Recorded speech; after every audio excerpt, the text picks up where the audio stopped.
The February 2023 update for Red Dead Online has some fantastic opportunities for players to make some of the purchases that they may have been waiting on.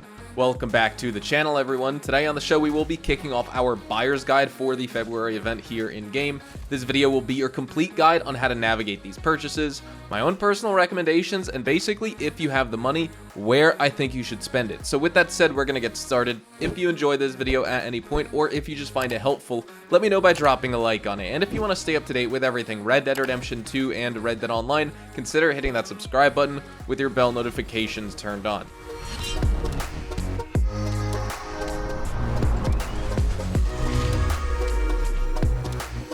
As always, starting off with these buyer's guides, we go over the stat-changing purchases first because there are some other cosmetic purchases which aren't really worth the review. We're just going to mention them at the end of this video, but there's nothing really to review on them considering it's just purely cosmetic and things like that. So starting off with number one, we have an opportunity for 40% off all revolvers. So let's break down that Cattleman if you want to get a second one. The Cattleman revolver deals 30.9 damage, and stats-wise, it doesn't really have anything too special to note, nor does it really suffer any loss in the stats anywhere besides maybe damage, where the LeMat and the Navy deal much more. It's a fine PvE sidearm for headshots, but it's not particularly suggested to use for PvP due to the lower damage. Taking into account the fire rate and damage to get our DPS values, remember DPS for the weapon is before taking the reload speed into account. Overall, with 30.9 damage per shot, if you dual wield the Cattleman, you're looking at 370.8 damage for a DPS or damage per second value of 88. So to put it into 5-star legendary bounty enemy terms, it's about 5 to 6 body shots to kill. Next, we have the double action revolver. The double action deals the least amount of damage of the revolver class, sitting at 25.25. It's also quite inaccurate. These, along with a slower reload speed than the Cattleman, make it basically impractical as a sidearm. However, when you use the Gunslinger's Choice ability card, that's when it becomes the most accurate weapon in the game. The double action with Gunslinger's Choice is a pretty good PvE weapon for headshots if you don't mind the somewhat slow reload speed it has. With the 20.25 damage per shot, if you dual wield the double action, you're looking at 303 damage for a DPS value of 97. But you're still looking at 6 to 7 body shots to take down a 5-star legendary bounty enemy. After that, we have the Schofield revolver, which deals 34 damage, but it fires slightly slower than the Cattleman. It reloads slightly slower than the Cattleman when one-handed and reloads slightly faster than the Cattleman when dual-wielded, and this can make it a fair alternative to the LeMat for PvE, as it has a reasonably quick reload speed, and it's much more comfortable to use because of this. With 34 damage per shot, dual-wielded Schofields will afford you 408 total damage before reloading, which puts you at a DPS value of 85, and when put against tier 5 legendary bounties, you only need 4 to 5 shots to kill. Next up, we have the LeMat revolver, which deals 38.85 damage, and it boasts a larger ammo capacity and a shotgun alt fire.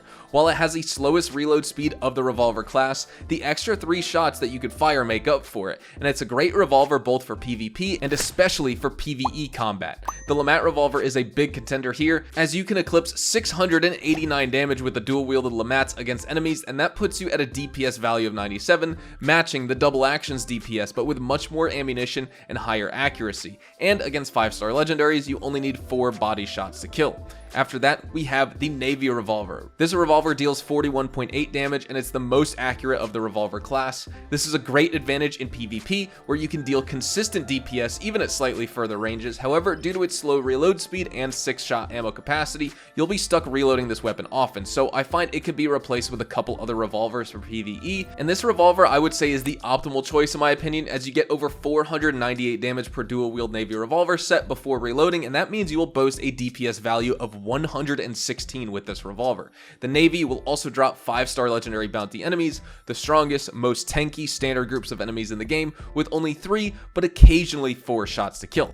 After that, we have an opportunity for 30% off all racehorses, and this includes the thoroughbreds, the Dakotas, and the standardbreds. Honestly, these are all really great horses to own in the game. They possess fast acceleration traits along with excellent speed, but of course, being racehorses, they do suffer in the stamina department, so unless these horses are level 4 bonded or you have a really good saddle to mitigate stamina drain rates, you may find yourself constantly giving this horse stimulants, or you're waiting for it to regain some stamina, which is a problem that you would ideally like to avoid, especially when you're on missions enemies and you need to travel far distances, or in the case of fighting players, you need to make a quick getaway and lose those enemies for good. The Nakotas are also really nice because you can just speed around the map for them. They're like the more affordable version of the Arabian horses. Then we also have an opportunity for 30% off KLADRUBER horses. The main advantage to owning a KLADRUBER here is you can be sure to have one of the strongest and most tanky horses in the game. At level 4 bonding, these higher level trader role KLADRUBERs have full health rings, meaning maximize health against all types of incoming damage, whether it's gunfire damage from NPCs or other enemy players, fall damage while you're out riding on the trails, etc. For our 4th discount, we have 40% off the improved and standard as well as special saddles. There's so many options to choose from, all of which grant different stamina and health ring and core benefits. Some have to deal with drain rates of said stats, or you can also deal with regeneration rates for stamina, for example. And my top 3 saddle picks are the Nacogdoches saddle, the Upland saddle, and then the Panther Trail saddle in the special saddle category. All of these have excellent stats overall, but they excel in one of the most important categories, which is the stamina drain rate talent. You never want your horse to lose stamina fast. It's very useful when you're on a new mount and you can calm your horse to get stamina back, and when it comes to these saddles, these are the talents where they excel at. So the Upland saddle gives you 65% less stamina drain while riding, whereas the Nacogdoches gives you 35%. However, I still prefer using the Nacogdoches because unlike the Upland saddle, you can customize your stirrups on the Nacogdoches saddle. So 35% less stamina drain from the Nacogdoches saddle plus 50% less drain rate from the hooded stirrups amounts to a whopping 85% less stamina drain rate combined while riding, which basically guarantees you're never going to lose stamina. The Upland, you're stuck with the 65% because you can't add those hooded stirrups onto the saddle. However, if you want utility and looks, the hooded stirrups are ugly in your opinion, and so then maybe you just want to go with the Upland. So overall, I would say this: go with the Nacogdoches if you want the utmost stat prevention or the stamina drain rate prevention. Go with the Upland saddle if you don't have the hooded stirrups, which are unlocked in the level 50s or 60s. But the Upland saddle, you need to be a high level bounty hunter, so you may not have that one either, in which case go for the Panther Trail saddle. Then we also have some other discounts like 40% off high velocity ammo, and then our miscellaneous discounts: 30% off camp themes, 30% off camp dogs, 50% off all pants, 50% off all skirts. And so with all that said, we've reviewed every major purchase that you can make for the February event here in Red Dead Online. Hopefully you all enjoyed the video today, and if you did, hopefully I earned your like on it. And of course, if you are new to my channel and you want to stay up to date with all the best Red Dead Online and Rockstar Games content, consider hitting that subscribe button so you don't miss out on a single thing we post here on the channel. We consistently talk about updates, news, information, tips, tricks, and even leaks, and we'll keep you guys updated here on the channel daily. So make sure you hit that subscribe button. If you want to follow me over on Twitch, Twitter, and Instagram, those are the best places to get connected with me outside of YouTube, and you're more than welcome to ask me any questions on those platforms. You can follow me at HazardousHDTV, and all of my social media links can be found in the description down below. With that being said, thank you all so much for watching, everyone. I hope you all have a fantastic rest of your day, and I will see you guys in the next Red Dead Online video. Adios, amigos.